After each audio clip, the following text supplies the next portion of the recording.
Well, there is ample research that shows that spanking is not only ineffective, I mean, in fact, it can increase disobedience and aggression in children, but it's potentially harmful, and certainly it hurts.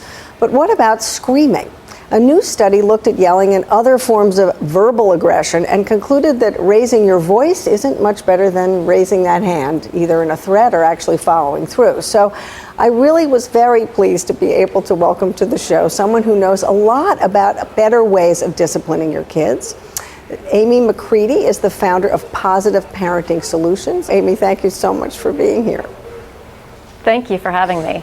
So we've all been there. You have had a really bad day, really long day. You get home, the kids are driving you insane. You ask them once, you ask them twice, and then finally you just raise your voice thinking, okay, maybe they didn't hear you the first time or the second time. But and certainly I think a lot of parents are very stressed out these days. But what do you think is the number one reason that we resort to screaming and yelling?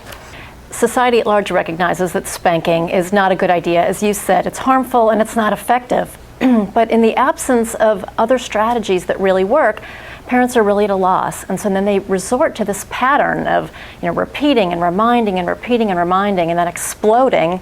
They feel guilty afterwards, and the whole process starts all over again. Right, and I think that one of the things I often say to parents is that if you've said the same thing 50 times, louder and louder and louder, maybe you're not the, maybe they're not the slow learner. I mean, your kids are clearly telling you that whatever it is you're doing isn't effective. What are some of the things you counsel parents to try? One of the ways is to do what we call mind, body, and soul time, and that is spending time with our kids one-on-one on a daily basis when we're totally present with them in mind, body, and soul. And it's amazing, just spending 10 minutes, 1 or 2 times a day with your child, filling their attention basket in positive ways makes a world of difference in their behavior. You'll very quickly see that the attention-seeking behaviors like whining and clinging and helplessness really start to fall off the radar screen. Right. And then how about the power component? What do you recommend? Well, we have to intentionally give kids power. From our kids' perspective, they think we have all the power and we make all the decisions. So the second strategy we recommend is to give power by giving choices. And that's really thinking about your routine throughout the day and find opportunities to give your kids choices, because every time they make a choice, they're making an important decision.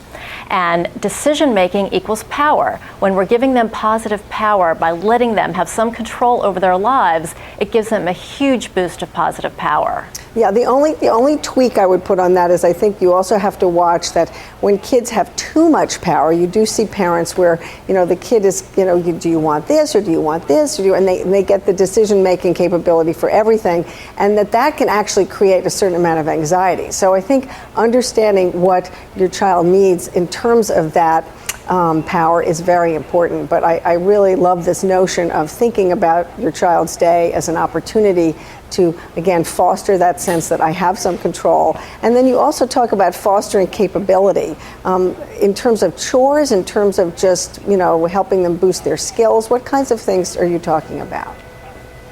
Well, that can be done in so many ways. I think we have to really intentionally look at our kids and think about what things could we train them to do to be more capable and independent and self-sufficient. And sometimes those are things that they can do to contribute to the family in the way of different family tasks. For a toddler, it could be setting the table or watering the plants or feeding the pet. For a teenager, it might be meal preparation.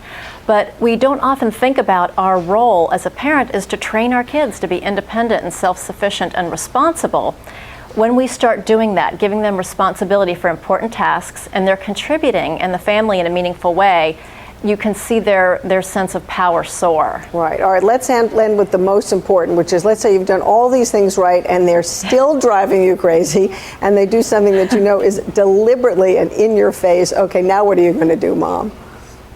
Well, you're right. Sometimes we still need to bring in the consequences, but it's important that we use smart consequences. And in our training, we help parents understand the 4 R's of an effective consequence. The 4th R is the one that most people don't often think about, and that's revealing it in advance. We have to reveal the consequence in advance so our child can make the choice between the appropriate behavior and the inappropriate behavior. Right. Well, that And- yeah, they're understanding what's going to come down the pike if they do it again. Absolutely. And I think laying out the consequence very clearly for them and then asking them to repeat back to you. So what is your understanding of our rule and what is your understanding of the consequence? That way they repeat it back to you. Now you have a verbal agreement. Everybody's very clear on what the consequence is going to be. And so if they make the inappropriate choice, it was their decision. It wasn't you being the bad guy. They were empowered to make the choice and they made that decision.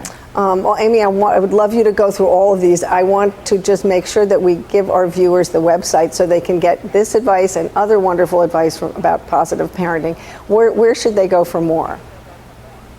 Well, they can go to positiveparentingsolutions.com, and there are a lot of free training opportunities so parents can start to learn these skills so they have some new tools in their toolbox. So perhaps they won't be as quick to want to yell or even spank. Great. Well, thank you so much, Amy, for joining us. That was great advice, and we would love to have you back sometime to talk more about discipline and other challenges we all have. So thanks so much. Thanks, Annie. I love that too. I appreciate it.